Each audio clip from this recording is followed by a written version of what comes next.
This is Daria Shabbat with Corporate Profile reporting on the news for Friday, December 21st, 2012. Well, I'm very glad to report that today was not the end of the world after all. Thousands of people have gathered at ancient sites in Central America and elsewhere in anticipation of what they believe will be the end of the world. The date 21st of December 2012 is, some believe, the end of the long count calendar of the Mayan civilization. In China, police have arrested hundreds of members of a Christian group who apparently believe the prophecy. Last year, experts said a new reading of the calendar showed that it did not in fact predict the apocalypse. Many believe the date instead marks the start of a new era in the calendar. Among the believers of the apocalypse themselves, there were different opinions on when exactly the world will end. Some said it would end at midnight on Thursday, while others gave the deadline for just after 11 GMT on Friday.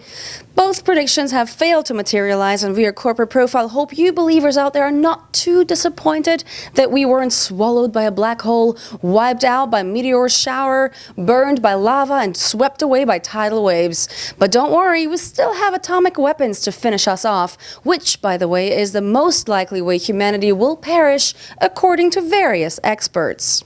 The Vatican has come out in first place in a long-awaited draw to expand the internet address system with new domain names that go beyond the usual .com, .org, or .net endings. Econ, the corporation that oversees the internet address system, announced this week the domain name .catholic, written in Chinese characters, will be the first bid it considers in a drive to expand and reorganize sites on the World Wide Web. Ranking high means the applicant could get approval early next year to operate the new domain and approve addresses using it.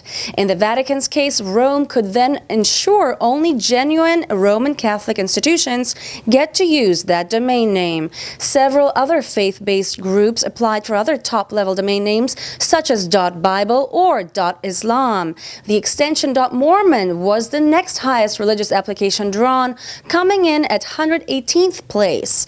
Some religions seem to have kept out of the fray entirely. There were no applications for .Buddhist, .Hindu, or .Jewish.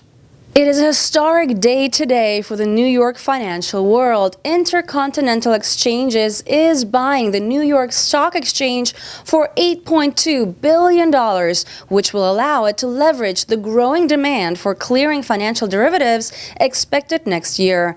Unlike stock trading, derivatives remain highly profitable for the exchanges, and new rules next year will sharply increase demand for clearing over-the-counter contracts. The deal will link up two powerful derivatives exchange and clearinghouse operators, but while the New York Stock Exchange has stood for 200 years as an iconic symbol of U.S. capitalism, it is almost an afterthought in this deal. For ICE, the crown jewel of NYSE Euronext is the London International Financial Futures and Options Exchange, Europe's second largest derivatives market. This acquisition will help ICE compete against U.S.-based CME Group, owner of the Chicago Board of Trade.